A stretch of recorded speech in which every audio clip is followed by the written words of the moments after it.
Alors, c'est notre, je dirais, dernier sprint de cette journée extraordinaire. Alors,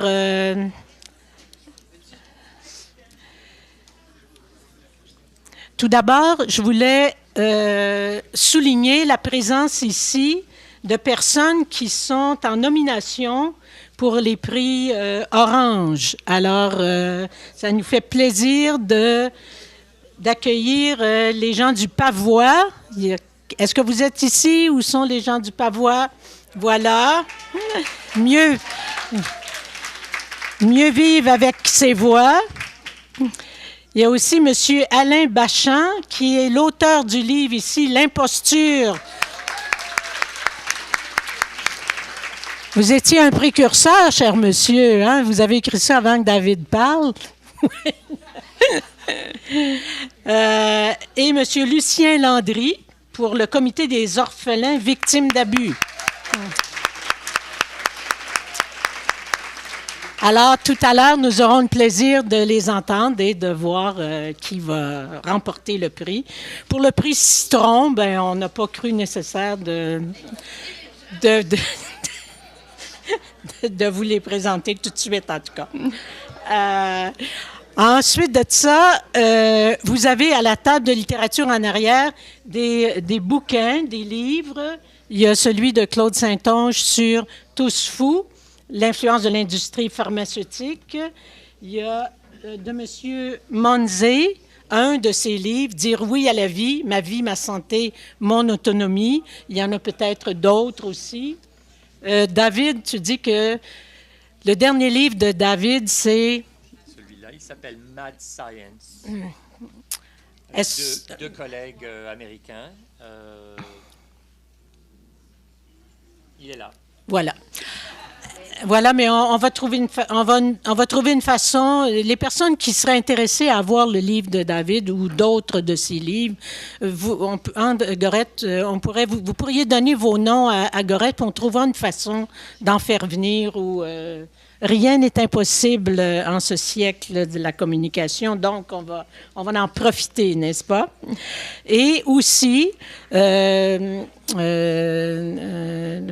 je me souviens plus de son nom, demandait si les auteurs vous accepteriez de poser votre griffe sur le livre que les personnes auront acheté. Alors, après ou un peu pendant les prix, après les prix, pendant le verre, en tout cas, entre le verre de vin, les croustilles et tout ça, vous pourrez faire signer un autographe.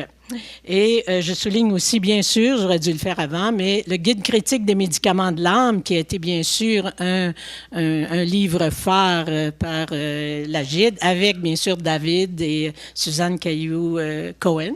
Est-ce qu'il est à ça? Qui est ma belle-sœur. Qui est votre belle-sœur. Donc, c'est une affaire de famille, cette affaire-là. Donc, mais qui malheureusement est épuisé. Pas qu'il est fatigué, le livre, parce qu'il est vraiment, vraiment intéressant et stimulant, mais il n'y en a plus, donc on le consulte en bibliothèque. Alors, écoutez, suite aux interventions que nous avons eues ce matin et cet après-midi, tant des conférenciers que de la salle, des communications très inspirantes, très provocantes, très riches, très stimulantes, etc., on voulait garder le panel de la fin pour faire une chose, en fait, c'est se demander, une fois qu'on a eu le contact avec cette pensée critique, le développement de cette liberté de pensée face aux grands piliers de la pensée dominante en psychiatrie, en compagnie pharmaceutique, etc., etc. Quelle piste pour l'espoir? Comment faire naître l'espoir? Comment le faire arriver, cet espoir-là? Comment est-ce qu'on pourrait mettre en œuvre des pistes, des travails, de chantiers, etc.? Comment est-ce qu'on pourrait avoir une vision du chemin, une vision de où on voudrait s'en aller, l'utopie, dans le fond, hein? Et quel chemin on peut prendre pour y arriver? Il faut toujours des utopies.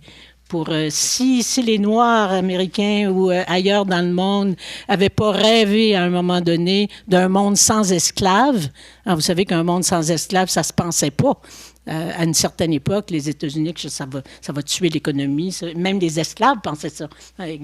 Donc, si on peut rêver un monde par rapport à ce qu'on a dit de la psychiatrie, des compagnies pharmaceutiques, et après ça, se demander bien, quel chemin on va prendre, puis quel petit bout, nous, on va pouvoir faire dans ça, même si on ne voit pas le bout du chemin. C'est pas grave. L'important, c'est de marcher. Hein.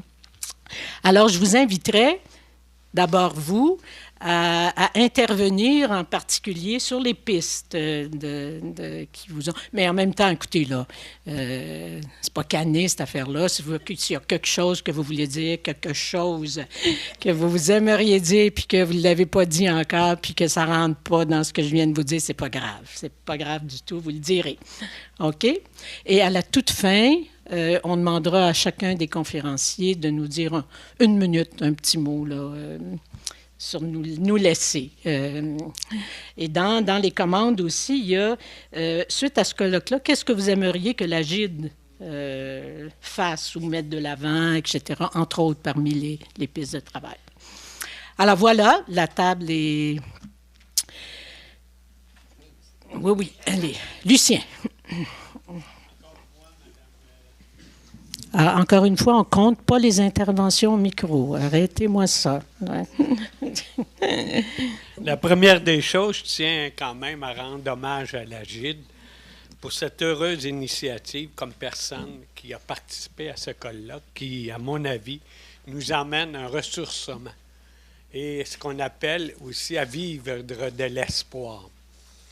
Une des recommandations, ou peut-être aussi ce qu'on a appris, il y a des choses à faire à partir d'aujourd'hui ou demain par rapport à trouver peut-être une démarche, comment on peut mettre en place quelque chose qui nous appartient tous, c'est-à-dire de se regrouper dans certains moments donnés, dans certains dossiers pour sensibiliser spécifiquement les médias, le public par rapport à nos dossiers qu'on s'occupe. J'ai vécu une expérience intéressante cette année, spécifiquement avec notre approche auprès des législateurs pour pouvoir faire changer quelque chose. Et c'est avec l'union qu'on réussit, des forces, qu'on réussit à faire changer quelque chose. Grâce à l'appui de la GID, des organismes membres de la GID, on a pu réussir quelque chose qu'on ne pensait pas réalisable. On nous traitait même d'utopie puisque c'était impensable de changer des choses qui sont bien ancrées dans les structures, ce qu'on appelle reconnues, à savoir le collège des médecins, les hôpitaux par rapport au ministère, au niveau des partis politiques. Et cet aspect-là, on les a franchis.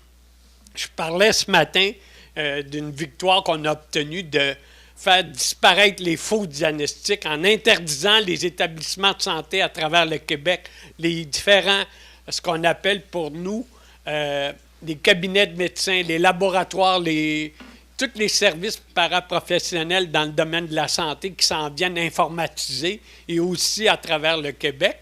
Ce qui est important pour nous, c'est grâce à l'union des forces qui œuvrent dans le même domaine, on a pu faire changer des choses.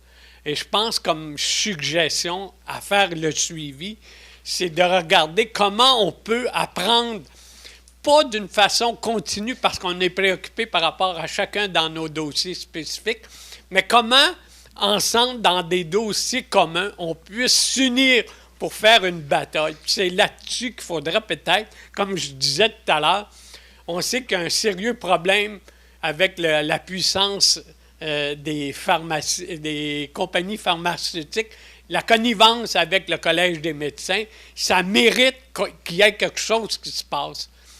De plus en plus, les citoyens commencent à se réveiller à ce niveau-là pour d'autres domaines, mais nous, dans le domaine de la santé mentale, ça mériterait qu'on puisse s'unir pour un projet commun, quel qu'elle soit, de niveau qu'on y soit. Alors, ce que j'ai le goût de demander aux panélistes, comment voyez-vous ça, cette action-là, à s'unir? Et comment trouver une remède à intéresser les gens dans cette ligne de pensée-là? Et toi, Lucien, ce serait quoi ta réponse à ta question?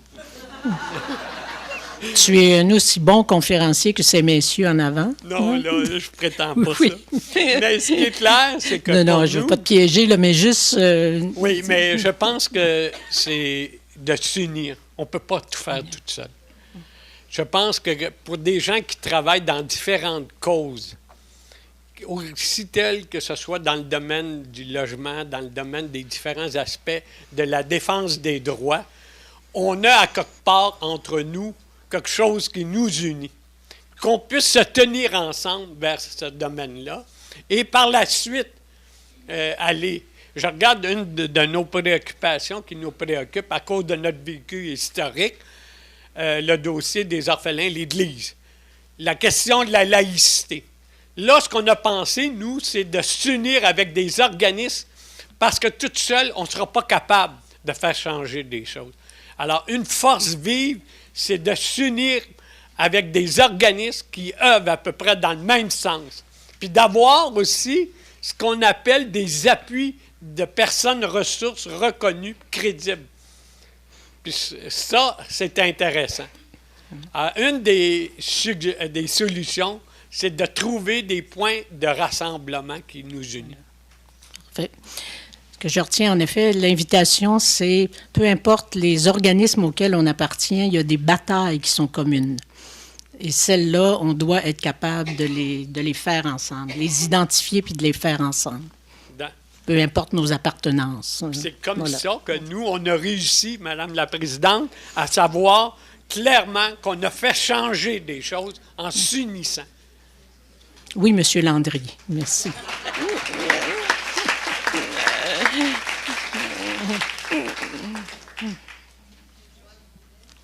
Un peu plus fort, tu vois? Ah. Excuse-moi. D'abord, je salue l'initiative de la GID aujourd'hui de permettre aux gens qui sont ici d'entendre des choses absolument extraordinaires, révolutionnaires, compte tenu du contexte où on vit. Mais évidemment, l'impression que j'ai, moi, c'est que une conférence comme celle-ci, enfin un colloque comme celui-ci, prêche à des convertis. Ça a été dit d'ailleurs avant moi tout à l'heure. Alors, l'urgence, je pense, c'est de, vous savez, briser la coquille, puis que c'est ce que j'appelle, moi, une bonne nouvelle. Là, je l'ai dit à M. Cohen, pour moi, ce qu'il avance est absolument révolutionnaire. Cette bonne nouvelle puisse atteindre la société civile. Pour ce faire, écoutez, il faut créer... il faut créer, comme disait monsieur précédemment, là, monsieur dont j'oublie le nom, créer des alliances avec la société civile.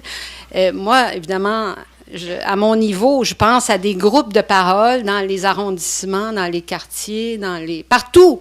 Écoutez, il faut contrer la désinformation qui est totale, qui est totalitaire même. Moi, j'avance ce mot-là. Elle est partout, dans les médias, nos politiciens, le système de santé, il va sans dire, et puis la télévision communautaire, Canal Savoir. Écoutez, c'est épouvantable. Alors, il faut d'urgence investir la société civile par tous les moyens qui sont possibles. Je ne sais pas si la GID peut plancher là-dessus, mais je pense que ça serait la plus belle action. Peut-être donner des outils aux gens qui ont le goût de s'impliquer. Moi, j'ai le goût de m'impliquer, en tout cas personnellement, mais évidemment, ça me prend peut-être un support. Alors, je vous encourage à aller dans ce sens-là.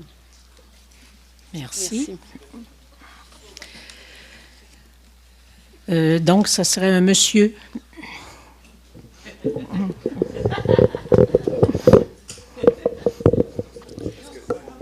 L'égalité, c'est pour les hommes autant que pour les femmes. Hein? Je suis encore en compétition avec Lourdes. Eh oui, mais oui. Faites-vous exprès? Allez. On a pris une gageure un matin. Deux choses, une réflexion puis une question. Je vais commencer par la question. En 2004, le ministère de la Santé du Québec a travaillé sur une politique de réduction du recours aux contentions isolement en santé. On a, je pense, resserré au moins au niveau des contentions physiques. Mais à ce moment-là, il y avait aussi la notion de contention chimique qui était inclue dans la politique. Et quand c'est venu le temps de travailler cet aspect-là, moi j'étais sur le comité régional en Outaouais, mais il y avait des comités national et les autres comités régionaux. On a frappé un os parce que là, le ministère nous a dit, il faut qu'on rencontre le Collège des médecins puis qu'on s'entende là-dessus, puis on vous revient. Ils ne sont pas revenus encore. Ça fait 9 ans. C'était en quelle année, ça? C'est en 2004, je pense. C'est loin, le ministère. Oui, c'est très loin. Et je fais le lien avec ce que David disait ce matin. Il ne faut pas nécessairement s'attaquer aux médicaments, mais s'attaquer au pouvoir. Mais le pouvoir de coercition de la psychiatrie s'exprime de plus en plus par le médicament.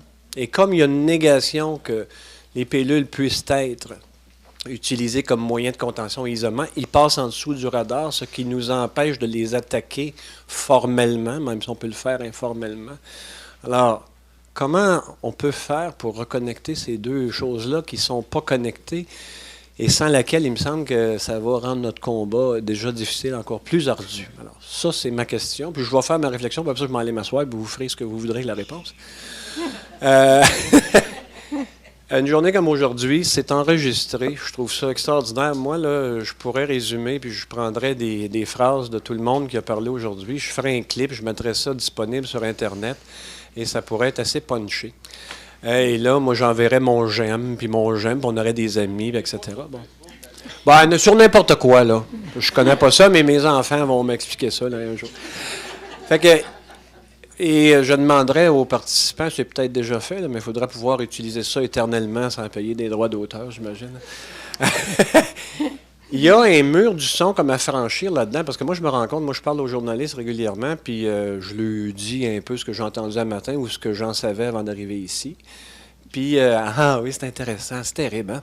Mais ça s'arrête là. En ondes, ils ne vont pas porter le message. M. Cohen l'a dit, il y a des avalanches d'études. Ils ne passent pas la rampe. Il faut faire un trou dans quelque chose, quelque part, pour qu'il en passe une coupe. Et puis, parce qu'on ne peut pas dire... On est tous des convertis, mais là, il faut aller parler aux non-convertis, il faut aller parler à la population parce qu'il y a un noyau dur de coercition et d'intolérance qui est en train de s'installer dans notre société. Mais en tout cas, l'outil d'aujourd'hui, au moins pour être concret, m'apparaît un apport inestimable que j'espère que ce n'est pas le dernier et je remercie la GIL. Merci.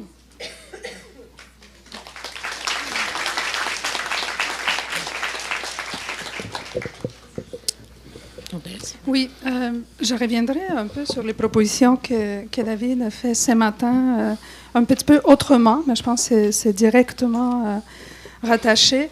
Je me dis qu'il y a un enjeu aujourd'hui très fort par tous les conférenciers qui en fait dépasse ce qui étaient les champs investis traditionnellement au Québec par les mouvements des alternatifs et les mouvements de défense des droits. Il s'exprime, entre autres, je vais le dire très vite, c'est sûr qu'il y a énormément d'éléments sur lesquels on pourrait revenir, mais je me dis aujourd'hui, pour avoir des services, depuis la réforme, en particulier depuis la réforme des C3S, la dernière réforme du réseau de la santé et services sociaux, pour avoir des services, il faut être évalué, recevoir un diagnostic, et c'est ça qui nous donne accès à des services, soit pharmacologiques, soit d'autres types de traitements. Donc, le diagnostic est devenu comme la clé. Hein? C'est là où se concrétise aujourd'hui dans les services publics cette idée de la maladie mentale. Et ça va au-delà du champ traditionnel de l'action citoyenne en santé mentale parce que, en plus, au niveau des écoles aussi, les jeunes doivent être évalués par des psychoneurologues pour recevoir un diagnostic et recevoir... Parfois, ils disent de l'aide orthopédagogique. Normalement, ils vont référer davantage aux anxiolytiques et au Ritalin, et certainement, peut-être, certains accommodements aux écoles. Je donne juste ces deux exemples-là, mais je me dis, il y a un dispositif puissant où la coercition, et là je souligne l'autre enjeu que David a nommé tantôt, la coercition est beaucoup plus subtile, parce que la coercition passe par une utilisation inadéquate, absolument inadéquate, des psychotropes. Il y a beaucoup de jeunes, ça a été souligné aussi, mais ça, c'est une technique que je considère qui porte atteinte à l'intégrité physique et psychologique de beaucoup d'individus, de beaucoup de personnes, de beaucoup de jeunes aujourd'hui. Donc ça, c'est juste un exemple. Qu'est-ce qui fait cet élément-là? C'est qu'il élimine complètement la référence aux conditions de vie, aux aspects sociaux, aux sciences humaines et sociales dans leurs analyses des situations. Ça, c'est un premier effet.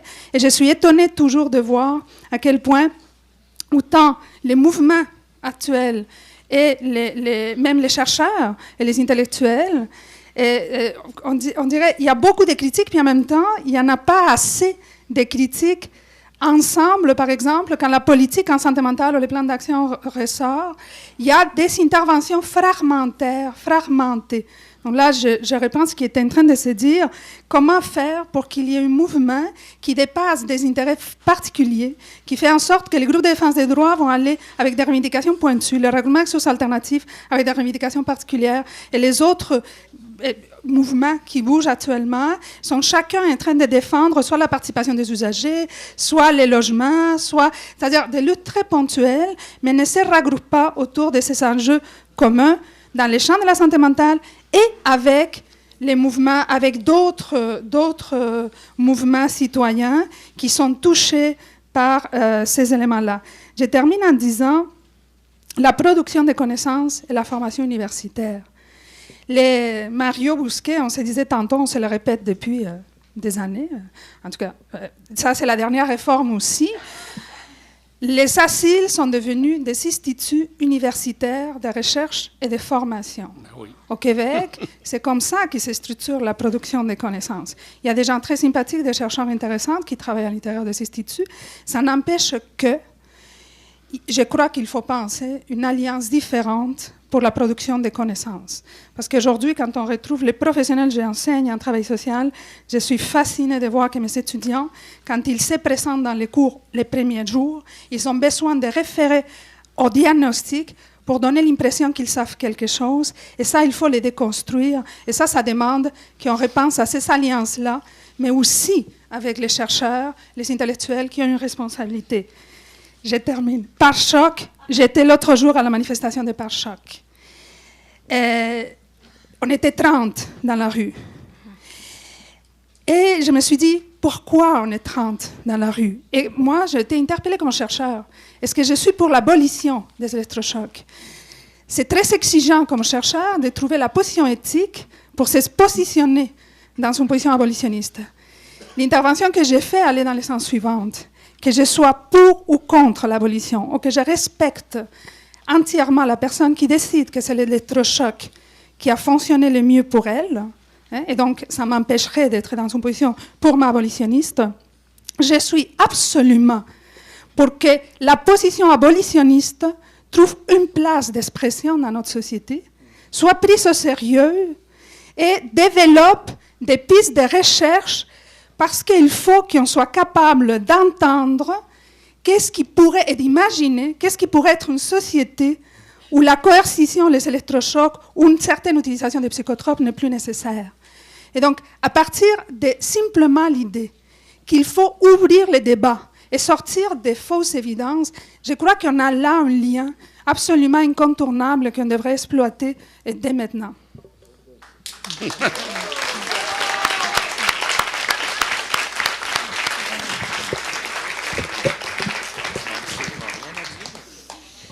Robert.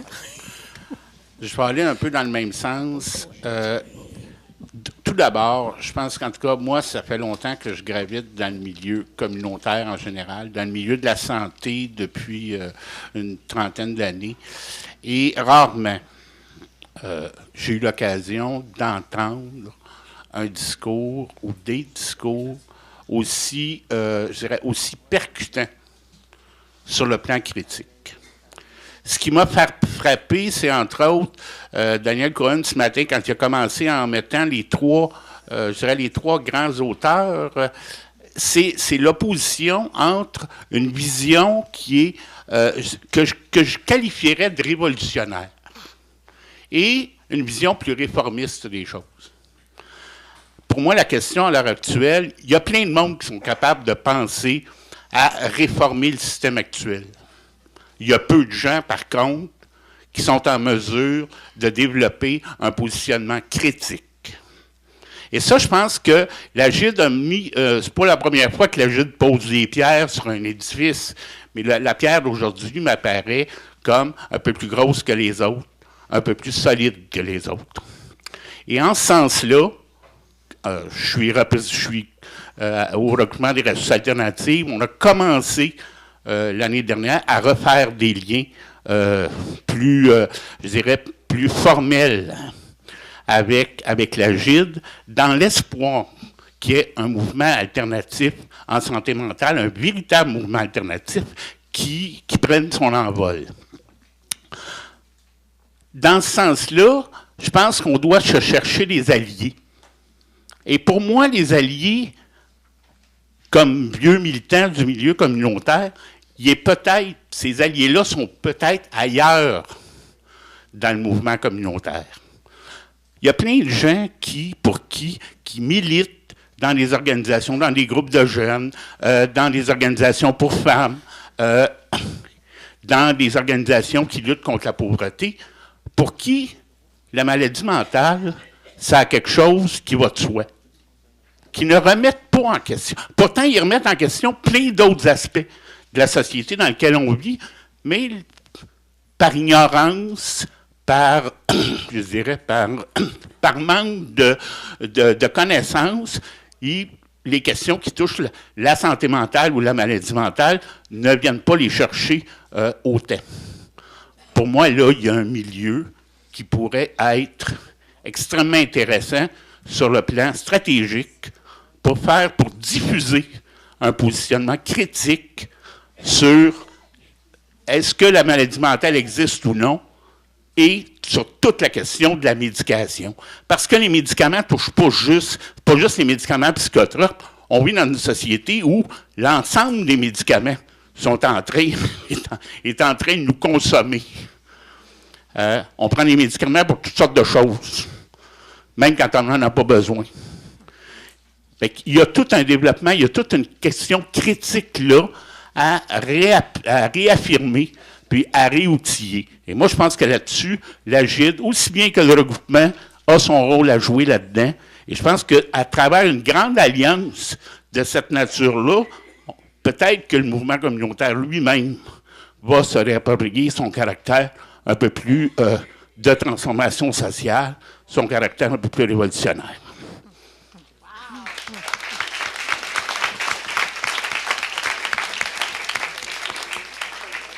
C'est à Doris. C'est efficace, hein? Fais attention, il y en a quelques-uns des aînés ici, là. Tu ne veux pas attraper ton... OK. Alors, quelques commentaires. J'ai entendu, on prêche aux convertis. Merci. Je suis toujours de la misère avec la religion. On prêche aux convertis. Oui, en partie, oui. C'est sûr qu'idéalement, écoute, moi, j'aurais voulu inviter tout le Québec au grand complet. Ils ne rentraient pas tous ici. Mais c'est pas vrai qu'aujourd'hui, on prêche qu'aux convertis. Il y a beaucoup de gens, d'intervenants, qui viennent des auberges du cœur, donc qui travaillent avec des jeunes, qui vivent donc la réalité des jeunes qui sont de plus en plus diagnostiqués, médicamentés, etc. Et il y en a beaucoup qui se sont inscrits. Donc, on n'est pas juste entre nous, santé mentale, et on n'est pas tous des convertis ici. Deuxième des choses, je pense que une des façons, ça va être que chacun d'entre nous, là, on le porte à l'extérieur. Ça ne peut pas être juste une ou des organisations. C'est de manière aussi, je pense, individuelle. On a tous assisté au même colloque, on a tous entendu la même chose. Donc, ça vous appartient maintenant d'aller transmettre ça. Il n'y a pas une association qui peut couvrir tout ça. Donc, moi, j'en appelle à chacun et chacune d'entre vous. Portez la bonne nouvelle. On va continuer à la porter. Parce que le colloque aujourd'hui pour la GID et pour le CA, pour l'équipe, c'est clair, c'est un début. Où ça va nous mener, on ne le sait pas. Mais c'est un début. Alors, effectivement, les DVD et tout ça, ça, vous allez avoir plus d'informations. Laissez-nous un petit temps, là, peut-être début de l'automne, là, mais c'est clair que ça va être... vous allez en entendre parler. Moi, ce que je retiens aussi, j'ai 2 choses encore. Moi, je pense que ce qui unit la base, et David a terminé sa présentation, ce sont les droits. Et les droits, c'est pas que les lois, hein? C'est le respect, c'est les droits fondamentaux, c'est ce qui nous anime, c'est ce qui nous guide, c'est les droits. Quand je me fais respecter, il y aura beau avoir tous les services du monde, j'aurai beau avoir accès à tous les services, si je ne suis pas respecté comme individu, je vais dire un gros mot, c'est de la merde. Pour moi, excusez-moi. Je ne devrais pas dire ça, mais j'ai envie de le dire. Puis je suis filmé en plus, c'est pour la postérité.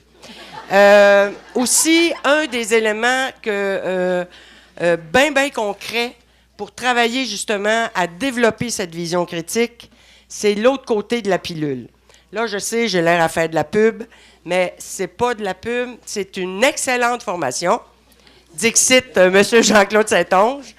Mais on a fait faire grâce à une subvention du ministère de la Santé, un outil de promotion. Moi, je vous invite à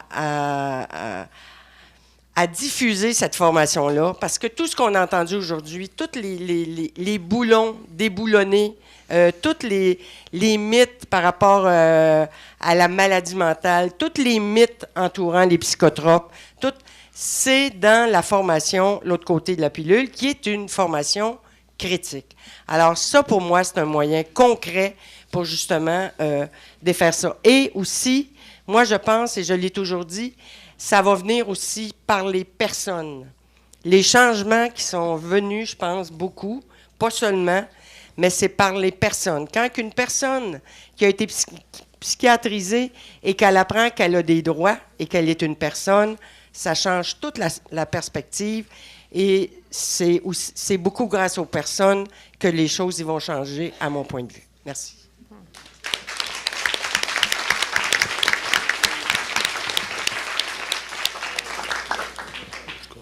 Merci, Madame la Présidente. Alors, en principal, je ne sais pas si le panel... Mon Dieu, ça grouille, ça. Je ne sais pas si le panel va répondre à un moment donné à nos préoccupations, s'ils vont avoir un certain temps pour le faire. Là. En tout cas, je l'espère. Donc... Oui. Mais ce qu'on ne voulait pas, c'est que les réponses soient perçues comme ne venant que des panélistes ici. Mais comme la salle a ses réponses, elle aussi. Hein? Oui. Alors, c'est un peu ça. C'est un échange, ça. Non, mais ils vont intervenir. Oui. Ça marche, mais merci de me ça le vous dire. rassure. Oui, ça me rassure, j'ai besoin d'être rassuré. C'est bien. Donc, par rapport à la journée d'aujourd'hui, moi, je trouve que, franchement, là, c'est mon 12 ou 13e colloque L'Agide. C'est certainement un des plus intéressants là, des colloques annuels. Et puis... j'aurais une question pour les panélistes. Particulièrement ce matin, M. Cohen m'a allumé beaucoup sur tout l'aspect de la coercition des droits humains.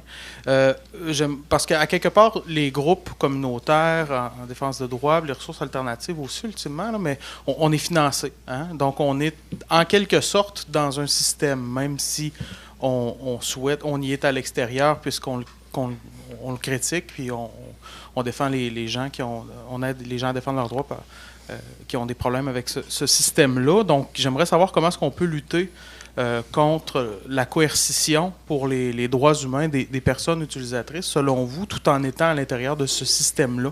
Il y a comme un jeu d'équilibriste qui n'est pas toujours facile. Et puis, en tout cas, j'aimerais ça vous entendre là-dessus, parce qu'on repart motivé. Mais peut-être que je suis trop pragmatique, là, mais c'est d'appliquer ça, ces notions-là, concrètement dans nos milieux, qui risquent d'être peut-être plus difficiles. Donc, je ne cherche pas une recette, mais des orientations, disons. Merci. J'aurais juste le goût de vous retourner à vous-même, encore une fois, la question. Est-ce que vous pensez que le fait d'être financé vous oblige à ne pas parler nécessairement? OK, ça va. Oui. Je donne une petite... Non, attends, on va attendre parce que... Parce que je pense que ce qu'on pourrait faire, c'est on prend les interventions qui sont là, vous pourrez répondre peut-être un peu, ça peut être aussi de cette façon-là, puis on reviendra dans une autre vague d'intervention. C'était pas... Ah, excuse-moi, oui, c'était toi. Par souci d'équilibre, estrogène, testostérone. Donc, voilà, ma question, Annie Poirier, en fait, plaide bas du fleuve. Ma question à vous, messieurs, et à toute la salle, en fait. En fait, comment est-ce que je peux aider la société avec cette problématique, avec l'histoire qui suit? Donc, voilà, je suis bachelière en sciences biomédicales de l'UDM. Et d'ailleurs, M. Cohen, merci de me rappeler que j'ai fait mon travail d'histoire de médecine, ma dissertation sur Thomas Saz à l'époque. J'ai travaillé parallèlement dans un laboratoire de neuropharmacologie, dans lequel vous, M. Saint-Onge, citez Emmanuel Stipp, qui était un de mes directeurs. Et voilà, pour par la suite rentrer en médecine. J'ai fait 5 ans de médecine, avant de finalement, personnellement, me perdre dans les méandres de la psychiatrie. Et donc voilà, je ne pratique pas aujourd'hui. À l'âge de 32 ans, j'ai avalé jusqu'à ce jour, bien malgré moi, croyez-moi, plus de 25 médicaments.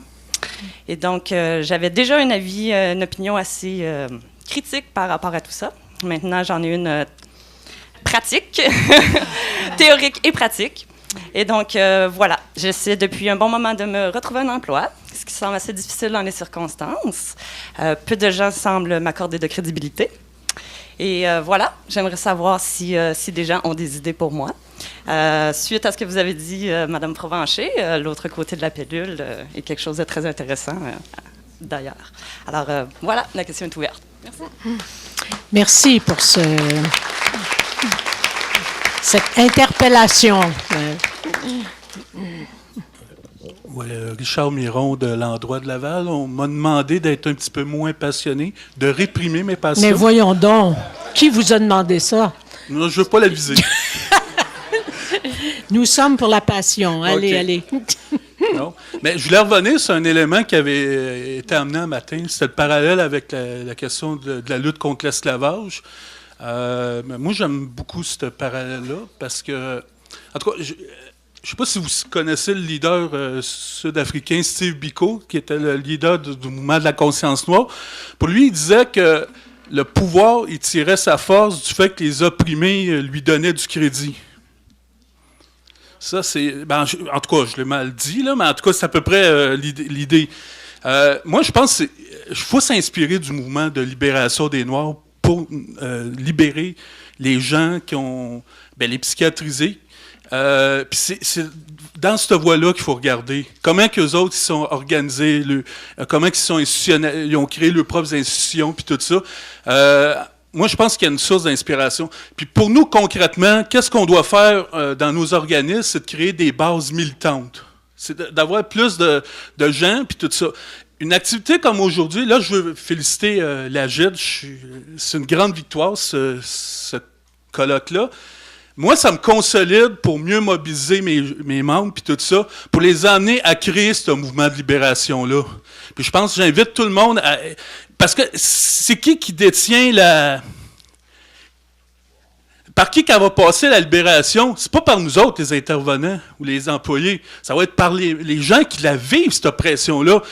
Leur libération, ça va venir d'eux autres. Puis c'est ça qu'il faut contribuer à créer ce mouvement de libération-là. Merci.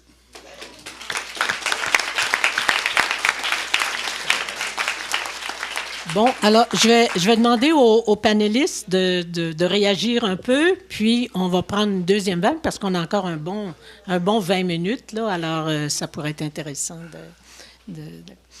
Alors, allez-y, comme vous voulez, il y a eu quand même un certain nombre de questions. Ah, vas-y, David, si... oui, vas-y. Oui, tu prends ça. Vous m'entendez? Non. Voilà. Je vais essayer de répondre à la question d'une femme qui a demandé comment retrouver ma crédibilité.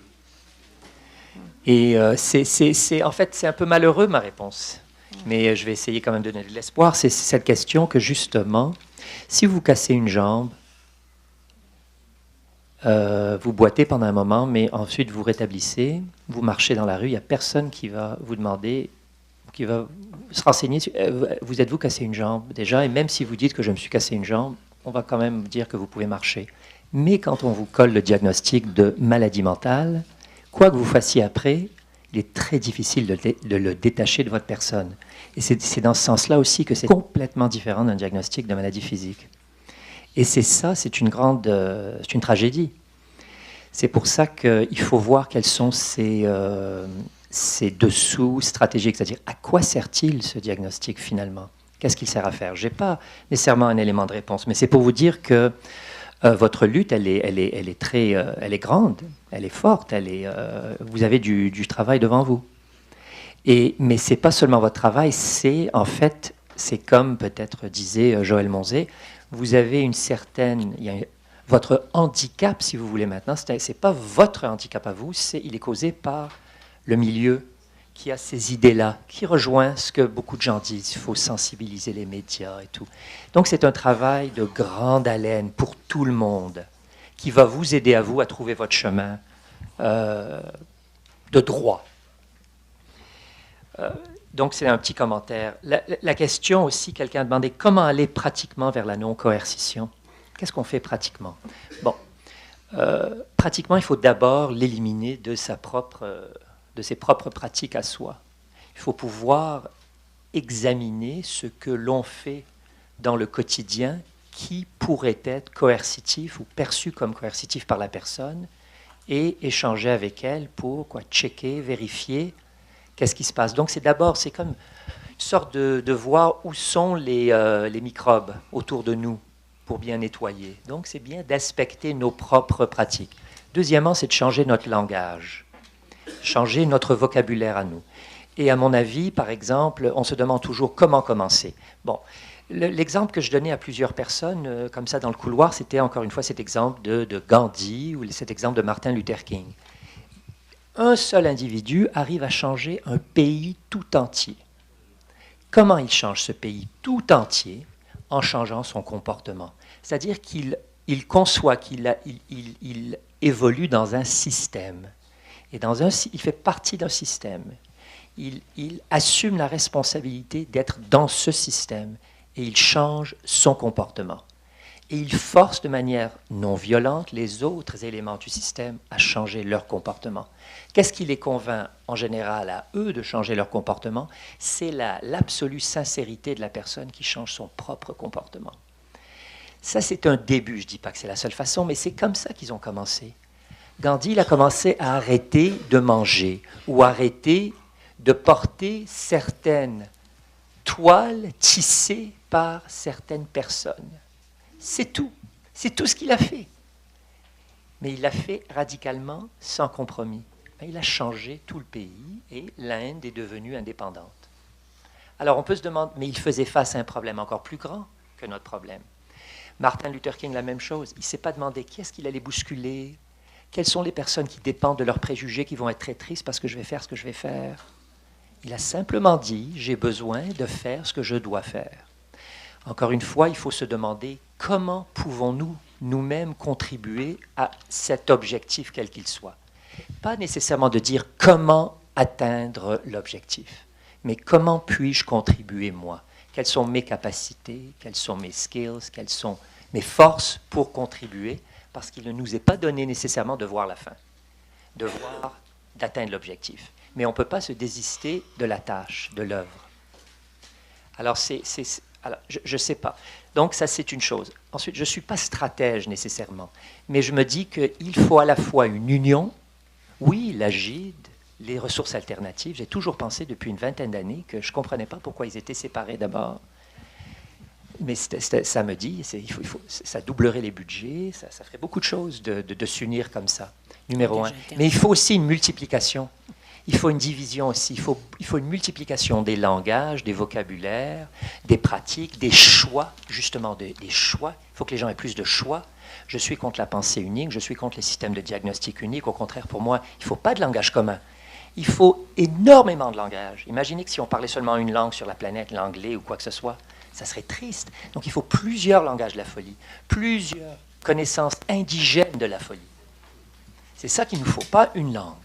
Alors pour moi, il faut de la multiplication d'intervention et de choix et de théorie, en même temps qu'il faut évidemment une union de différentes personnes avec leur lutte assez petite, leur lutte, comme quelqu'un disait, pour le logement, pour le chômage, pour l'intervention, pour les droits. Il faut que Lourdes, il faut que toutes ces luttes puissent se trouver un point commun. Je ne sais pas quel est ce point commun. Je ne sais pas du tout.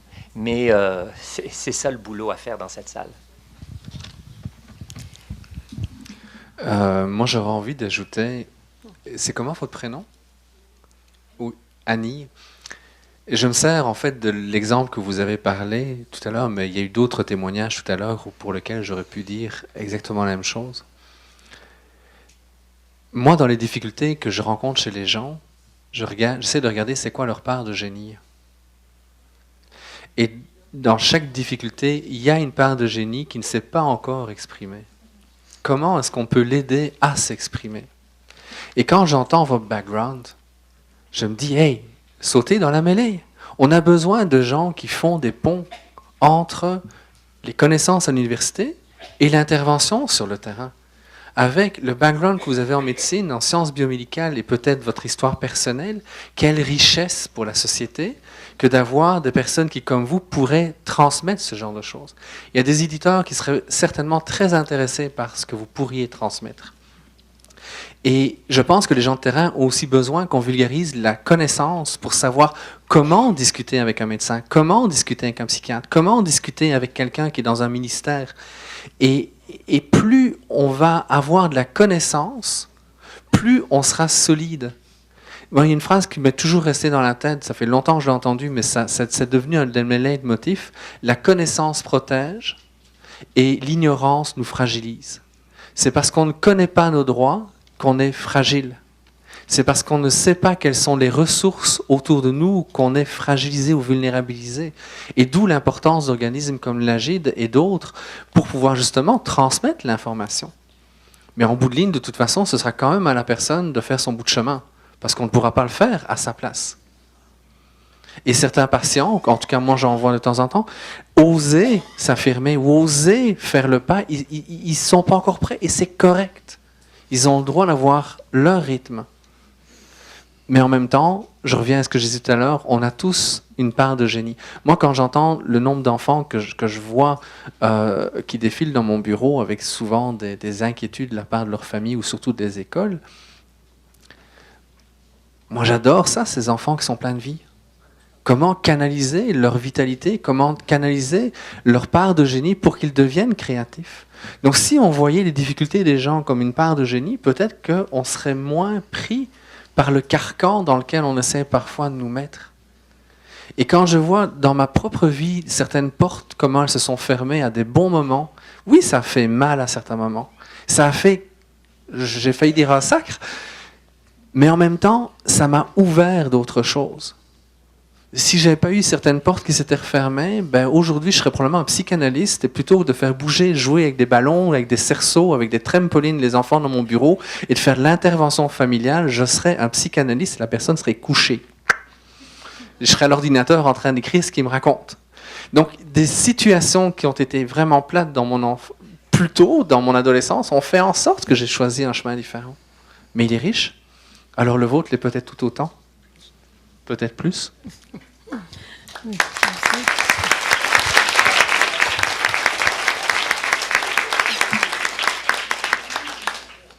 Bon, moi j'aimerais tout simplement parler de la proposition du président du COVA. Effectivement, je crois que, par exemple, il y a beaucoup d'organismes au Québec qui luttent contre la pauvreté, contre le chômage, pour des meilleurs logements. Il y a le COVA, par exemple. Et on sait, par exemple, que chez les chômeurs, en tout cas, les cas de dépression puis même de psychose sont beaucoup plus considérables que chez les non-chômeurs, que chez ceux qui ont un emploi. La pauvreté, par exemple, l'ICIS vient de sortir une étude qui montre que les gens du premier quintile, le quintile le plus pauvre, sont 2 fois plus à risque de s'automutiler puis de faire des tentatives de suicide, puis leur taux d'hospitalisation est 2 fois plus élevé que ceux du quintile supérieur. Alors peut-être qu'il y aurait effectivement, je veux dire, des moyens de faire une unité autour de certaines questions, et puis des unités ponctuelles, des choses ponctuelles, et à ce moment-là, montrer quelle est la pertinence, justement, de ces conditions de vie-là pour ces gens-là, puis comment, chez ces gens-là, les risques, effectivement, je veux dire, de développer des problèmes de détresse psychologique sont beaucoup plus importants que chez les autres.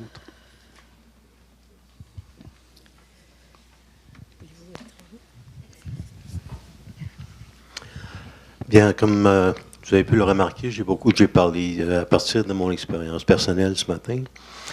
Et puis, je me présente pas un expert sur rien, sauf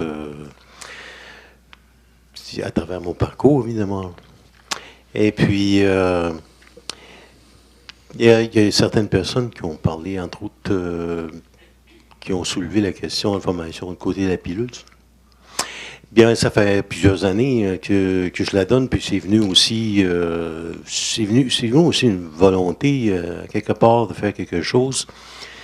Et puis, bien, à travers mon expérience, ce que j'ai réalisé, c'est que, parce qu'il y a beaucoup de personnes qui nous reviennent suite à cette formation-là pour nous parler, nous dire qu'est-ce qu'elles ont tiré, soit à travers les évaluations qu'on fait circuler ou même de vive voix. Et puis, évidemment, tu sais, tout tourne, tu sais, au fait que, bien, il y a de l'information alternative là-dedans. Là, tu sais, les gens n'ont peut-être pas entendu des propos, un propos critique, en tout cas, sur la psychiatrie, la médication. Puis on le fait avec le plus de doigté possible, parce qu'on se rend bien compte que c'est une formation, tu sais, qui secoue un peu. On s'en est fait parler, d'ailleurs, la dernière fois qu'on l'a donné. Et oui, effectivement. Et puis... bon, pourquoi moi j'en suis venu à faire ce job-là? Bien, ça part je pense, tout à l'heure, ce qu'on a dit, c'est que ça part de chacun. Hein. Ça part de chaque personne, de cette volonté, cette détermination, de faire ce qui nous semble juste et bon, ce qui nous apparaît comme étant la bonne chose à faire. Et puis, moi, ça m'est apparu comme étant la bonne chose à faire. Puis, quand je me suis examiné personnellement, j'ai dit, bon, c'est quoi mes talents? C'est quoi? Qu'est-ce que je peux faire? Il me semble que je peux faire ce job-là. Puis, tu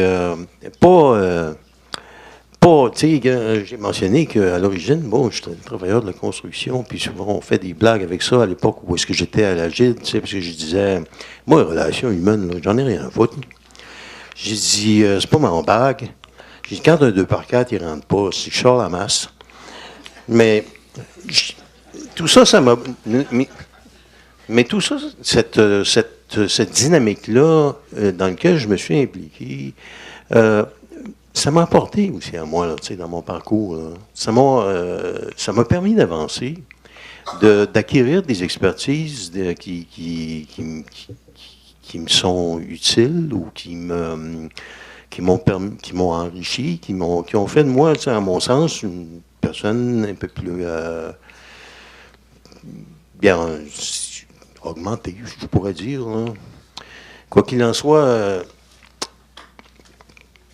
pour terminer, je dirais que bien, oui, j'ai quand même non seulement donné, mais à l'époque aussi, j'étais à la GID, j'ai vraiment, je les ai achalés un peu aussi pour qu'on persiste, si tu veux, à rénover cette formation-là. Puis c'est vraiment une œuvre d'art aujourd'hui, là. Pour ceux qui veulent en profiter, là, allez-y. Parce qu'il n'y a pas seulement aussi que la défense de droit, là, ou en tout cas le milieu de la défense de droit, il y a aussi le milieu alternatif là, sous la bannière du regroupement. Alors, il y a beaucoup d'organismes qui se trouvent là, plus que chez nous. Alors, moi, je vous encourage, je pense que à utiliser cette formation-là. Et puis, je pense qu'il y a les dividendes, là, à mon sens, pour l'avoir donné. Aussi, les commentaires on reçoit aussi de ceux qui les reçoivent, eh bien, sont garantis que c'est un bon pas dans la promotion de la vision critique. Merci. Merci.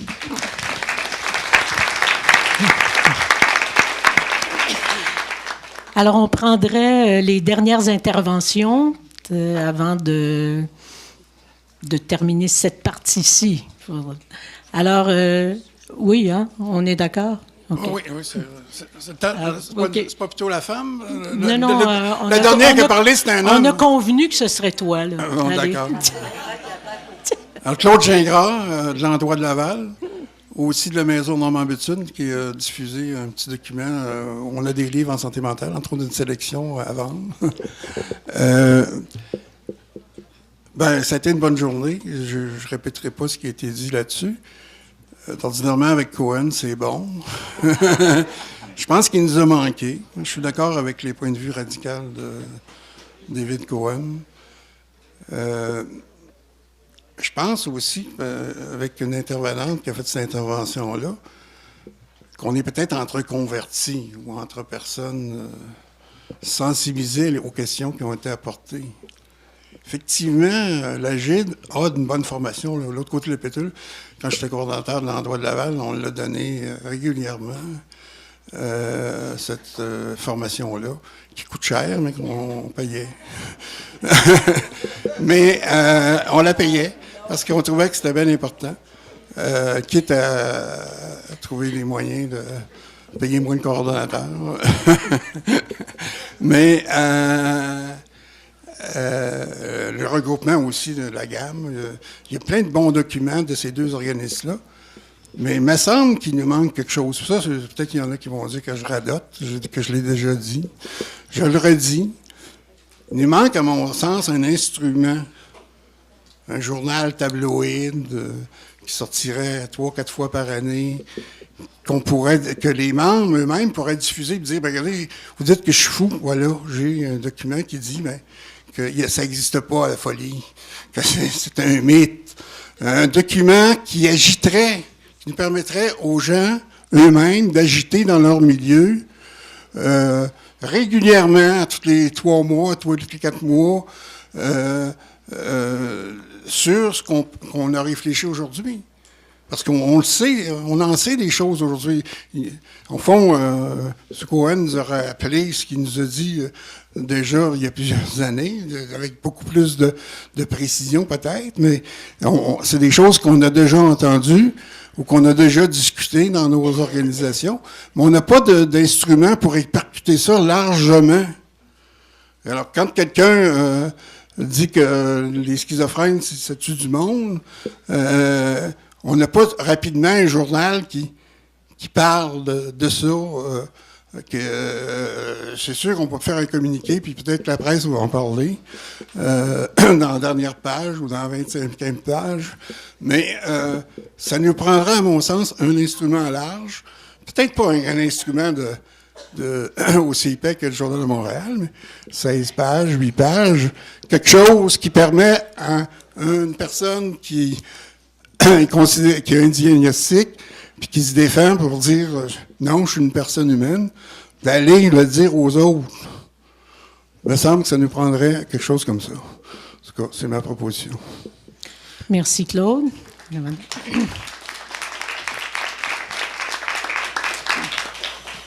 Bonjour à vous. Mon nom est Carole Duchesneau. Je représente Plain-Droit de la Naudière.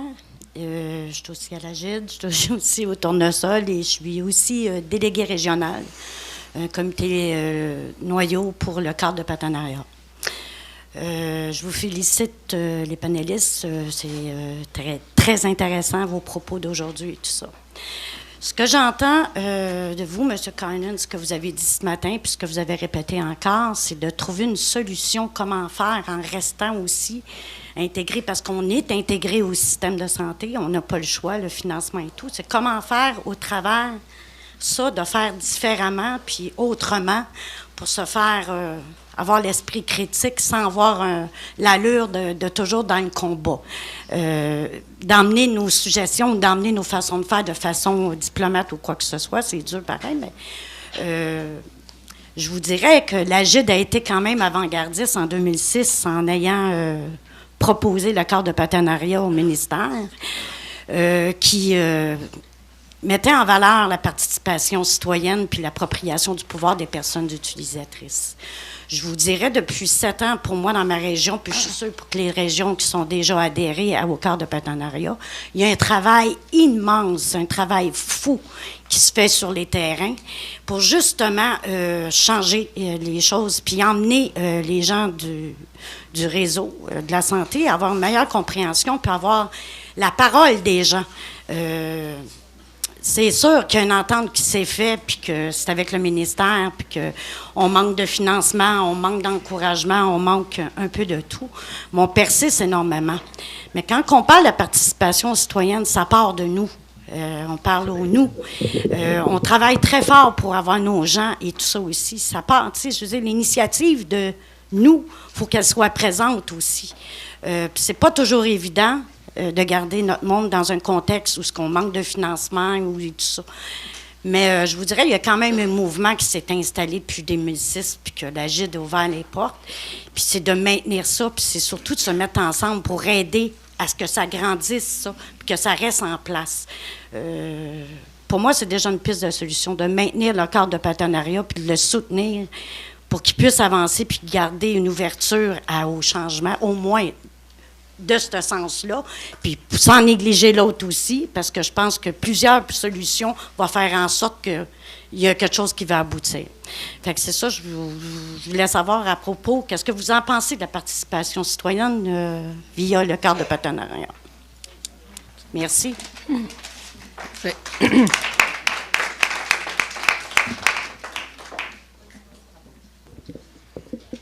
Oui, André Morneau de l'AGID et de la Bonne Étoile. Moi, je voulais réagir. Merci pour la belle journée. J'ai vraiment été... En tout cas, c'est pas cette année, je vais m'éteindre. Annie, ce que tu disais, moi, son témoignage me parle un peu parce que moi, je suis infirmière. J'ai travaillé pendant 16 ans comme infirmière. Puis un diagnostic en santé mentale, ça détruit une crédibilité pas mal plus vite qu'on peut se la construire. Sauf que, moi, je pensais que ma vie était finie, puis au moment où j'ai rencontré le milieu alternatif, entre autres, je parle de la Bonne Étoile, ça m'a redonné une deuxième vie, puis je me suis étendue un peu à autre chose, mais c'est vraiment...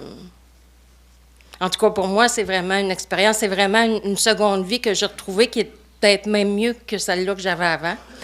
Puis aussi, quand vous parliez tantôt d'un individu qui... moi, j'ai une fille qui a 20 ans aujourd'hui, puis qui était, quand je suis tombée malade, elle avait 5 ans. Donc, je suis tout émotive quand je parle de ça.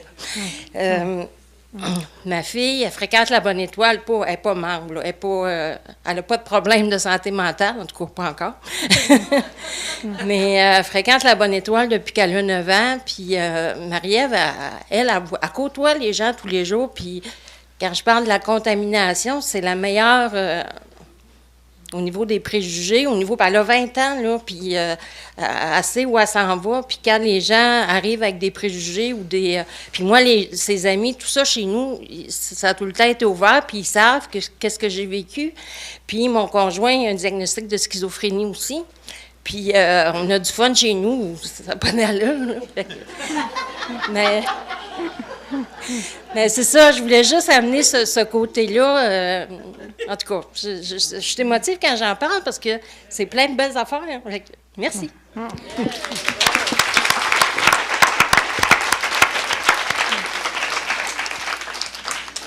Annie. Je m'appelle Annie, puis pour aujourd'hui, je suis déléguée régionale de la Montérégie. Je dirais pas tout, je déclinerai pas tout. J'ai vraiment aimé ma journée, mais vraiment beaucoup. Je me suis reconnue dans plein de trucs. C'est des choses que je ressens, que je crois et que je dis depuis longtemps. C'est le fun de voir que ça peut être partagé par des gens qui ont une crédibilité plus que moi, parce que moi, on le sait, hein? Psychiatre, il va me dire...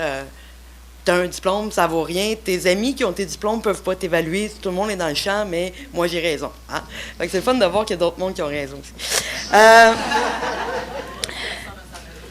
Ceci étant dit, j'ai des petits commentaires puis des questions un peu sur tout, OK? Je vais essayer de prendre M. Moreau qui disait faut pas enlever la bouée à quelqu'un qui sait pas nager puis qui était pour essayer de tempérer puis d'être un peu plus tiède du matin. Moi, je suis plutôt du genre la maman oiseau à pitcher l'oiseau en bas du nid en disant son instinct de survie va le faire voler, mais je vais essayer de me tenir un peu plus tranquille. Moi, c'est sûr que ça me touche de voir M. Cohen parce que ça me ramène dans mes premiers moments dans l'alternative. Moi, j'ai eu la chance de tomber sur le guide critique. Ça faisait 2 ans que j'étais médicamentée. Et je ne le connais pas tout, le livre, mais j'ai retenu une phrase à ce moment-là. Et ça va faire rire, Lisanne. Il y avait dans ce livre-là une phrase qui disait... que la médication que j'avais était un décompresseur du système nerveux central, tout comme l'alcool. Et j'ai décidé que je me soignais et je devrais être bien, bien malade. C'était le fun, OK? Ça me donnait une vue critique sur la médication. Ça m'en a pas donné un sur le diagnostic. Et voilà, je m'explique. Le fait que je tombe sur l'alcool, le médecin s'est préoccupé que l'alcool pouvait nuire à mon foie. Elle s'en serait foutue que le médicament, à long terme, allait détruire mon foie, mes reins, mon système immunitaire. Mais elle se préoccupait que l'alcool allait détruire mon foie. Ça m'a amené vers le rétablissement. OK, je pensais que tu allais me dire trop vite. C'est pas pire? OK. Ça m'a amené à connaître le rétablissement par rapport à l'alcool. Mais comme je vous ai dit, on me donnait une conscience critique par rapport à la médication à ce moment-là, pas au diagnostic. Fait que quand j'ai arrêté de prendre ma pilule, moi, à ce moment-là, qui était l'alcool, j'avais très peur d'une rechute. J'ai eu un contre-diagnostic, j'ai été 10 ans en liberté non conditionnelle de la psychiatrie. J'aime cette expression, en liberté non conditionnelle. De sorte que la peur qu'Annie vit, moi, mon dossier médical adulte était à Québec. Quand j'étais arrivée à Montréal, je pouvais signer les autorisations aux médecins. Il n'y avait rien à Montréal. Enfin, j'étais correcte. Je la vivais pas, cette stigmatisation-là. Fait que ça, c'est ça. Le pourquoi que ça me touche. Aujourd'hui, vous venez nous dire, puis le contexte est propice à ça, que le diagnostic aussi peut être remis en question. Puis ça, je l'avais appris avant aujourd'hui, là. J'ai passé par la CSST, j'ai eu 7 diagnostics différents de tous les plus hauts experts. Et jamais celui que j'avais eu à 18 ans n'est ressorti. OK? Fait qu'on s'entend, là. C'est drôle ça. Parce que j'étais limite sûre, en haut de 40 ans, il y avait tel diagnostic, en bas de 40 ans, il y avait tel diagnostic. Le fait que je revienne, ils m'ont donné le nouveau. Mais c'est ça. J'ai aimé aussi le bout de le système psychiatrique avale et recycle toutes les idées de la vision critique. Vous avez pesé là-dessus et pesé, puis je pense pas encore assez. Parce que le ailleurs et autrement, on se l'est fait voler un peu par le système. On se demandait comment la redéfinir. Centré sur la personne, on se l'est fait voler par le système. Ce qui crée la confusion pour ceux qui sont moins impliqués dans les organismes, où ils disent, ben oui, c'est correct, ils ont le même langage, tu sais. Là, ce que j'entends aujourd'hui, c'est qu'on n'adresse juste pas la bonne cible. Que la cible sur laquelle il faut aller, c'est celle sur le contrôle social. Puis celle-là, quand on l'aborde, on la chuchote toujours un petit peu. Parce qu'il ne faut pas trop déranger, parce qu'on est dangereux. Ça va être sur le tape. OK. Puis, étonnamment, on a fait plein de liens avec plein de choses aujourd'hui.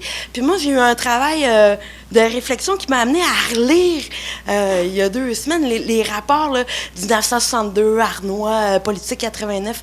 Et là, probablement qu'il pourrait en parler mieux que moi, mais c'est quand on regarde au niveau du contrôle social, j'ai juste lu le bout sur Louis H, puis dans le fond, on est passé de la religieuse qui avait toute autorité sur l'unité, puis de dire non, on l'a enlevé, puis on l'a donné au psychiatre. Et on a juste transmis ça à grandeur de la société, tu sais. Longtemps, c'était une société qui était de religion où on avait 2 systèmes de justice. On a la même affaire aujourd'hui, on l'a juste switché par rapport à la psychiatrie. On n'a rien changé d'autre, là. C'est la même espèce de dynamique. Tu sais, on a juste donné le pouvoir à lui. Puis, d'une autre religion, finalement, tu sais. dans le... Monsieur Saint-Onge, dans tout le bout de vos belles statistiques, j'ai eu l'occasion de lire votre livre dans le bureau de mon doc cette semaine, ce qui était tordant. Puis moi, j'ai pas donné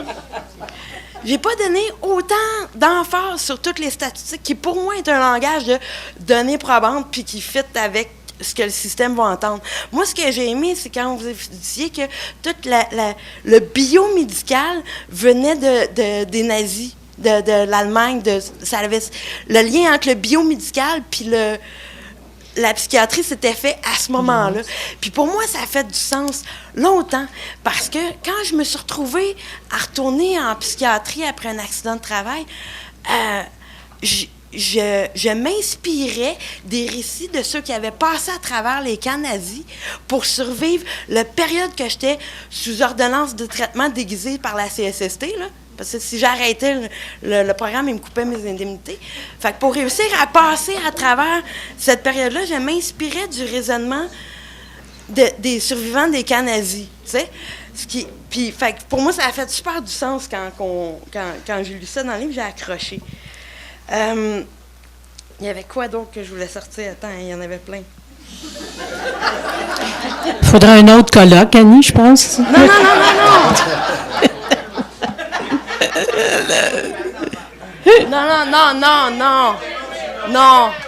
Non. Non, écoute,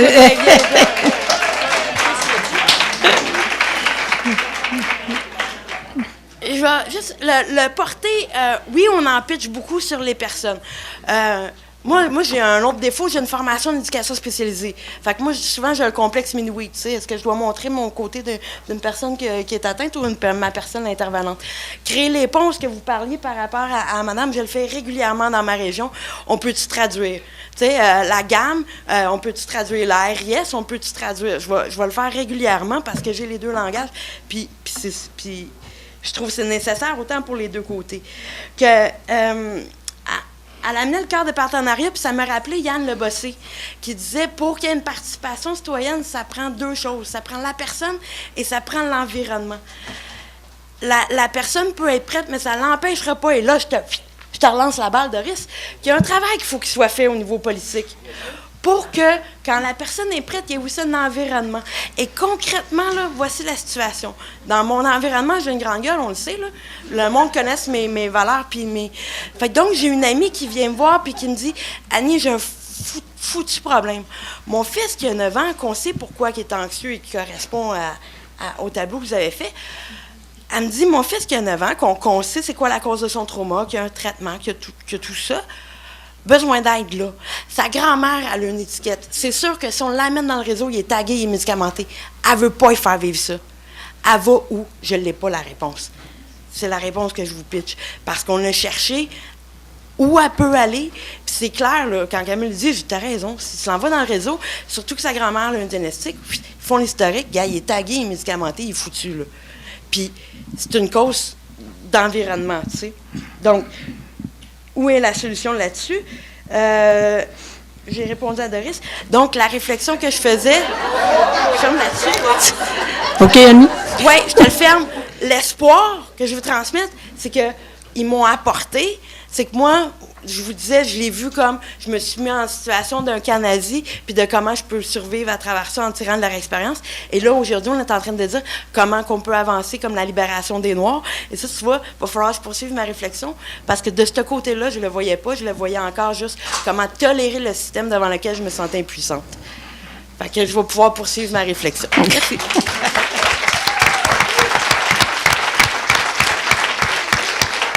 Bon, on va prendre les deux dernières interventions. Jean-Nicolas d'abord. Non, Jean-Nicolas d'abord. Attends, ça veut juste dire quelque chose, Lorraine. C'est un exemple d'appropriation du pouvoir. J'ai négocié avec Jean-Nicolas pour qu'il y ait le dernier mot en tant qu'homme. Et je passerai avant. Pour une fois que j'aurai le dernier mot avec tu as négocié ça, là? Oui. Tu m'as pas consulté? Non. Caroline, j'aurais dit non, mais bon. Le pouvoir vient du peuple. Je sais. OK. Bon. Allez-y. Je vais être rapidement. On est déjà un petit peu dépassé une Je serai brève. Ça va. Oui. Je serai brève. Je vais juste parler plus comme travailleur social au niveau de l'intervention, des pistes, certaines pistes. C'est le temps de ressortir des boulamites, les approches d'intervention structurelle anti-oppressive. Et à cet effet-là, je pourrais parler du colloque de la FFFQ dernièrement, Fédération des femmes du Québec, qui ont formé toute leur base militante par rapport à ça. OK? Donc, je trouve que c'est un superbe outil. Deuxième affaire, c'est vraiment le fun de voir comment les gens s'approprient de toutes sortes de différentes façons le discours critique. Moi, je trouve qu'on est rendu à un niveau là, qui est vraiment impressionnant et je trouve ça super le fun. Parce qu'à cette heure, on les voit les leurs, puis on est capable de les nommer et de les identifier dans notre quotidien. Et voici Jean-Nicolas. Alors, finalement, j'aime ça avoir le dernier mot avec elle. Jean-Nicolas Ouellette de Camé à Montréal-Nord. Je voulais, de deux, trois petits... Je serai bref. Vous me connaissez. Et je parlerai lentement. Dis-les pas, sois-les. Bon, deux choses. Alors, dans deux cas, je vais me faire violence. Il y a une chose que j'entends régulièrement, puis d'une certaine façon, je suis plus capable d'entendre, là, c'est que nous prêchons à des convertis, comme si c'était une mauvaise chose. Oui, OK. J'entends que nous prêchons à des convertis, et comme si c'était une mauvaise chose. Hein? Depuis, je vais te dire, parfait. Qui en avait plus besoin que nous de la journée d'aujourd'hui? OK? Qu'avons-nous fait pour changer le monde depuis 5 ans, 10 ans? Si cette journée-là devait s'adresser à des gens, c'était à nous, les convertis. Parce que c'est nous qui en avions le plus besoin. Merci, Lagide, pour ça. En plus, ceci était vrai, mais c'est aussi un peu faux. On a invité des amis. OK? Si on prêche à des convertis, ce n'est pas la faute du système, ce n'est pas la faute de la psychiatrie, c'est la nôtre. Parce qu'on fait toujours les mêmes choses de la même manière et on s'attend qu'en faisant cela ainsi, on va changer le monde. Il faut arriver avec d'autres gens. OK? Tout le monde connaît Julie et moi de Camé. On est 4 de plus. OK? La prochaine fois, on essaiera d'être 10. C'est ça qu'il faut faire, amener d'autres gens. Hein, c'est Einstein qui disait, y a-tu quoi de plus la bêtise? Faire toujours les mêmes choses puis s'attendre à d'autres résultats. C'est une chose aujourd'hui que j'entends. J'avais besoin, moi, comme militant, d'entendre aujourd'hui le discours de Saint-Onge qui déconstruit des espèces de monuments qui est la science qui remplace la religion et avec ses études qui sont nos nouvelles idoles. J'ai lu le livre, j'ai vu la conférence que vous avez donnée. J'attends j'attends la suite. Bon. J'avais besoin d'entendre ce discours-là. On avait besoin d'un discours qui nous rappelle, M. Monger, c'est quoi un être humain qui est un être de relation, qui n'est pas qu'un truc de chimie et qui prend du temps à grandir puis à s'épanouir. Alors, comme je n'ai pas encore fait 45 ans, il me reste un petit bout d'après votre histoire de cerveau, ça m'a donné de l'espoir. C'était ça la partie espoir. J'avais besoin de réentendre, ça fait longtemps que je n'ai pas entendu un discours radical. Bon, et ça, j'avais besoin d'entendre radical au sens de sans compromis, sans compromission, et qui va jusqu'au bout de ce que ça doit aller. Si on veut aller plus loin, il faut penser plus loin. Et merci, M. Cohen, de nous avoir ramené ça. Et j'avais besoin, Guy, d'entendre le discours expérientiel, où on arrête de parler de ce qui nous est arrivé comme étant un événement, où on en parle comme quelque chose qui a fait histoire, qui est devenu un acquis de sagesse. Et moi, j'avais besoin de ça. Parce que j'ai besoin tous les jours, quand j'arrive, de savoir qu'on a quelque chose puis qu'il y a du monde qui veulent, que nous voulons changer le monde. Et j'avais besoin d'entendre des gens qui ont des idées qui nous montrent que nous pouvons changer le monde. Mais à partir de demain, la job, elle nous appartient de montrer que nous allons changer le monde. Merci.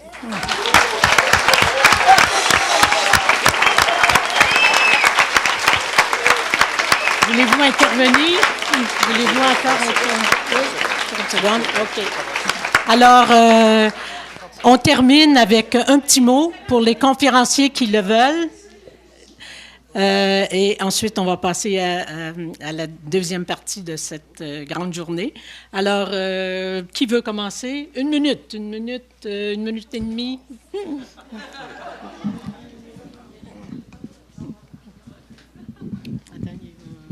Il y a celui-là qui fonctionne, qui est plus mobile. Où est l'autre? Il est rouge, effectivement, les piles. Est-ce qu'on le... Oui. 1, 2, 1, 2. Ah, bah oui. Là, par exemple, je m'entends. Bien, écoutez, je fais partie de la gang. C'est pas parce que je suis assis en avant que on m'a donné le privilège de vous partager mes réflexions, mon expérience, tout ça. Puis j'apprécie que ça a été bien reçu par vous tous. Et je voudrais remercier chacun. Et puis vous rappeler, en tout cas, c'est comme ça que je l'ai vécu, moi, dans mon expérience, que ça part toujours de sa propre énergie et que ça va partir de votre énergie individuelle, de changer le monde. Parce que, évidemment, il faut, puis aussi, ça, comme je l'ai mentionné à la fin, dans ce que j'appelais la connaissance claire et exacte. Il faut savoir ça fait confiance, puis savoir qu'on voit clair, qu'on voit exactement, puis qu'il y a des choses qui nous apparaissent effectivement comme des évidences, puis que ça vaut la peine de se battre pour. Alors, je vous souhaite cette énergie-là à tous. Merci.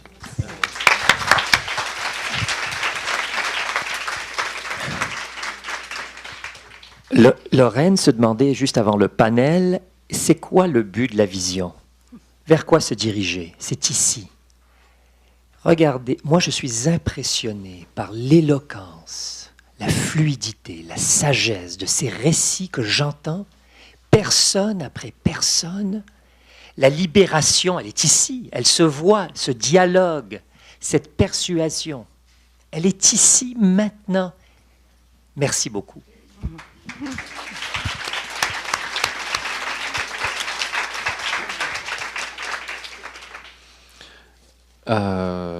Moi, j'aurais envie de dire une chose. Tantôt, Lourdes, vous étiez, en fait, vous parliez le fait qu'il fallait absolument avoir un diagnostic dans les écoles pour avoir accès aux services. C'est une belle illusion que le système scolaire a inventée parce qu'il y a deux choses qui nous protègent et qui protègent nos enfants. La première chose, c'est la Charte des droits et libertés qui fait en sorte que le dossier médical est confidentiel. Savez-vous que, attention, c'est-à-dire que moi, en tant que patient, je peux signer un papier pour transmettre l'information à quelqu'un. Je peux signer un papier pour que mon docteur le transmette à l'assurance. Mais l'assurance ne peut pas faire n'importe quoi si moi je ne donne pas mon accord. Et puis la plupart des gens ne savent pas, c'est qu'ils ont le droit de refuser. Parce qu'il y a quelque chose qui nous protège. Et la loi sur l'instruction publique fait en sorte qu'on n'a pas besoin d'avoir un diagnostic pour pouvoir donner des services aux enfants. La simple évaluation pédagogique permet d'avoir des services. Sauf qu'on est dans un milieu dans lequel les gens veulent savoir. Et il y a beaucoup de volonté d'indiscrétion. Il y a beaucoup de volonté de hey, « je suis comme un médecin, j'ai accès à des diagnostics, c'est important ». Donc il y a beaucoup de choses qui font en sorte qu'on transgresse même le droit des enfants ou le droit de vous. Savez-vous que si un juge me demande de raconter ce qu'il y a dans le dossier médical d'un de mes patients, je n'ai pas le droit de répondre. Je peux répondre des phrases comme celles qu'on entend à la commission, vous savez, là à Montréal, je ne sais pas, j'ai oublié. Ça, j'ai le droit de dire, parce que j'ai pas le droit, je peux pas dire que je peux pas répondre. Mais en tout cas, il y a des choses qui sont importantes à savoir, c'est qu'on a des droits, et entre autres, la Charte des droits et libertés accorde certains droits de notre bord. Le tout, c'est de savoir qu'on est protégé à ce niveau-là. La deuxième chose que j'avais envie de dire, c'est que au tout début de ma carrière, il y a 22 ans, j'ai eu la chance de travailler avec des enfants sourds et aveugles. Alors, c'est le fun. Ce que j'avais appris sur les sourds, ça ne marche pas, ils sont aveugles. Ce que j'ai appris sur les aveugles, c'est le fun, ça ne marche pas, ils sont sourds et muets. Je fais quoi? J'évalue comment mon travail, j'évalue comment ma capacité professionnelle à pouvoir essayer d'aider ces personnes-là à grandir malgré leur triple handicap.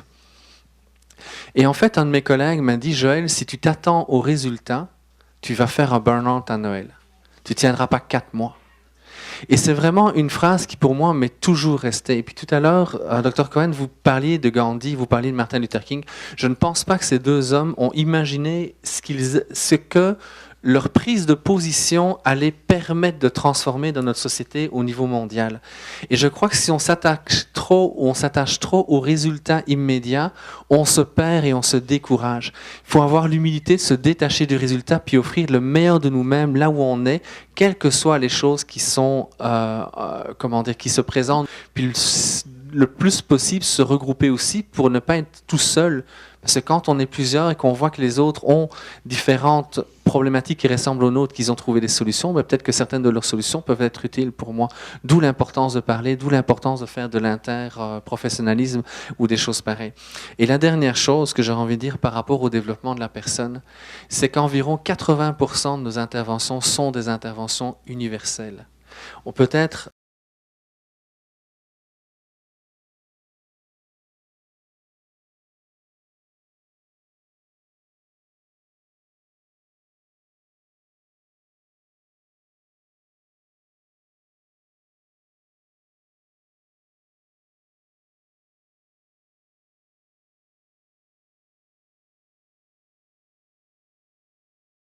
pour plein de choses différentes, simplement en reprenant confiance dans nos interventions psychosociales.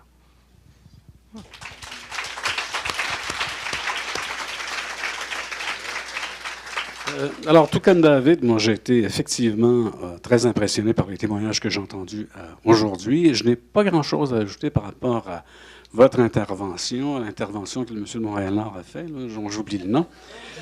Nicolas, ah oui, c'est vrai, évidemment. Jean-Nicolas. Et puis, il y aurait une question, en tout cas, moi, il y a une question qui me préoccupe beaucoup, c'est comment, effectivement, je veux dire, toute cette orgie d'antipsychotiques qu'on prescrit aux enfants, 17 décès d'enfants, ça, c'est la pointe de l'iceberg, parce qu'il y a 1 à 10% des effets indésirables qui sont rapportés à Santé Canada. Alors, moi, il me semble qu'il faudrait qu'on fasse quelque chose d'urgence avec ça, parce qu'on prescrit ces médicaments-là qui sont extrêmement puissants, je veux dire, au segment les plus vulnérables, c'est-à-dire les enfants et les vieillards. Et j'aimerais que, je ne sais pas comment, que ça débouche sur quelque chose rapidement. Alors, merci, et puis bonne santé, longue vie, sans médicaments si possible.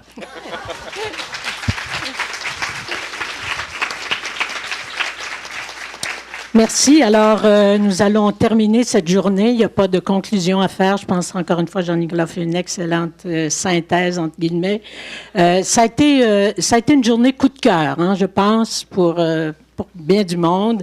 Je retiens en particulier cet appel à travailler ensemble, à agir ensemble sur des enjeux communs. Puis je pense que la réponse nous vient de l'Afrique, hein, vous savez, ce fameux proverbe-là africain qu'on répète tout le temps. Ça prend tout un village pour éduquer un enfant. Alors, ça prend une multitude de groupes et d'individus pour changer une société. Ça a été aussi une journée inspirante, émouvante, par plusieurs témoignages, interventions. Une journée provocante, interpellante, qui commence, comme tu dis, mais qui nous invite à libérer la pensée critique. Puis je finis avec, tu sais, cette fameuse chanson-là de Rivard. Il existe un trésor, une richesse qui dort dans le cœur des enfants mal aimés. Sous le poids du silence et de l'indifférence, libérer le trésor. Alors, je pense qu'on est exactement dans cette ligne. Ouais.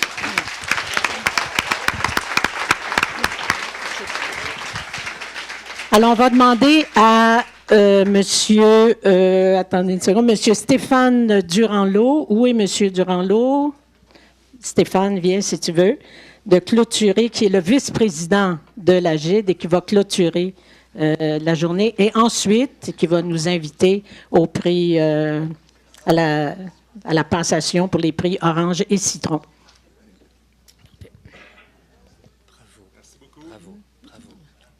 Merci beaucoup. Est-ce que ça fonctionne? Oui, c'est bon. Okay. Bon. C'est très haut, mais je vais garder l'œil. Alors, bonjour à toutes et à tous. Titre de vice-président, on m'a demandé de prononcer le mot de fermeture du colloque, donc de la vision critique en santé mentale, réalités et espoirs. Je pense qu'on a vu de la réalité et on a de l'espoir. Alors, c'est réussi. Au début, j'étais heureux, bien sûr, d'avoir cet honneur de faire le mot de fermeture, mais je pense que j'ai ici un rôle ingrat. En fait, je souhaiterais bien que ça ne se termine pas, ce colloque, mais plutôt que ce soit un nouveau point de départ. Alors, j'ai entendu plusieurs commentaires très positifs toute la journée. Il y a beaucoup d'entrain, d'émerveillement. Alors, bien sûr, ce que je comprends, c'est que vous avez aimé ça, votre feedback. Super, bon, bravo. Exprimez-vous un peu.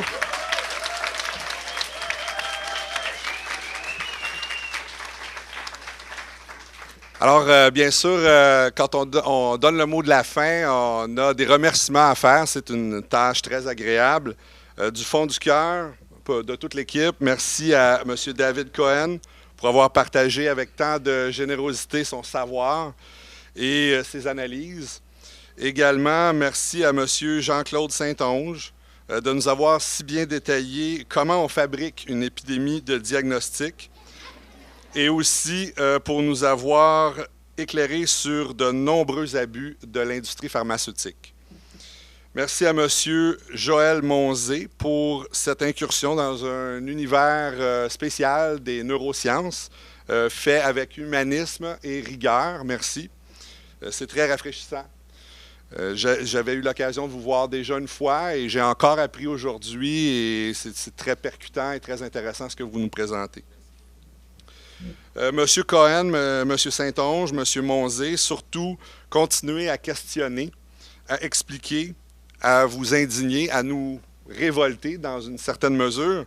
Et je pense qu'effectivement, on l'a témoigné aujourd'hui, plusieurs d'entre nous, c'est quelque chose dont on avait besoin. J'espère que, évidemment, qu'on aura d'autres occasions de collaborer ensemble dans un avenir proche. Merci tout particulier à mon ex-collègue du conseil d'administration, M. Guy Moreau, qui a relevé le défi de nous parler de son parcours vers la vision critique, et ça avec beaucoup de sagesse. Guy, c'est un privilège de t'avoir avec nous.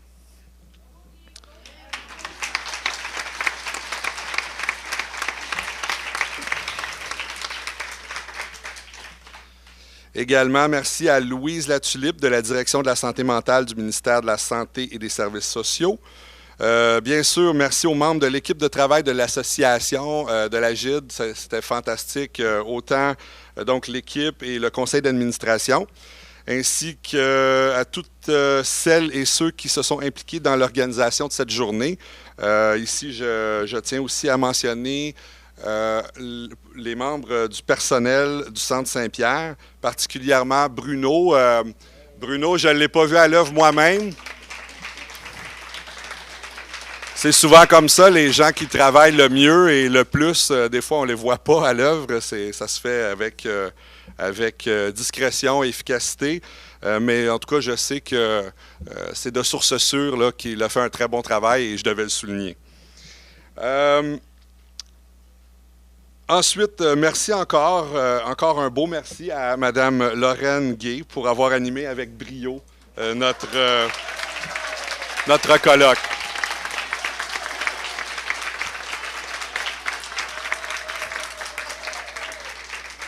Maintenant, on doit des remerciements à ceux qui vont produire les actes du colloque et évidemment des encouragements également parce qu'ils ont du travail additionnel à accomplir. Alors, on leur donne un bon esprit positif là-dessus.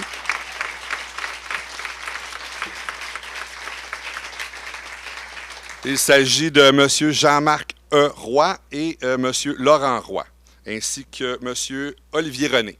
D'accord?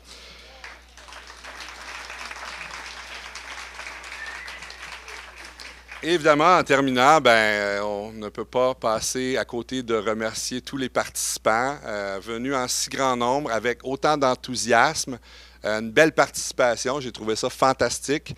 Et moi, sur ces derniers mots, donc, je céderai la parole à Mme Lorraine Gay, mais en vous disant à bientôt.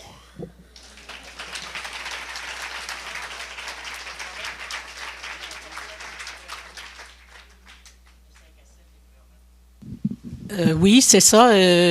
Doris, je pense que viens donc. Hein, me semble. En plus, c'est toi qui vas l'animer. Moi, là, j'ai fait mon break syndical. Moi, je suis syndiquée quand même. Hein, j'arrête. Oui, c'est ça. Et monsieur Oui. Ben alors, écoutez, vous... Ah, il y a encore plein de monde, c'est merveilleux. Je vous voyais pas, tu sais, j'étais de dos.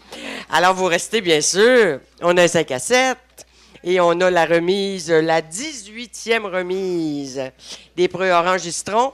Et tous nos prix Orange, nos nominés sont ici. Alors, on prend une petite pause, on va prendre un petit peu d'air, fumer une petite cigarette. Puis après, vous prenez du vin, de la bière, des chips, puis vous revenez.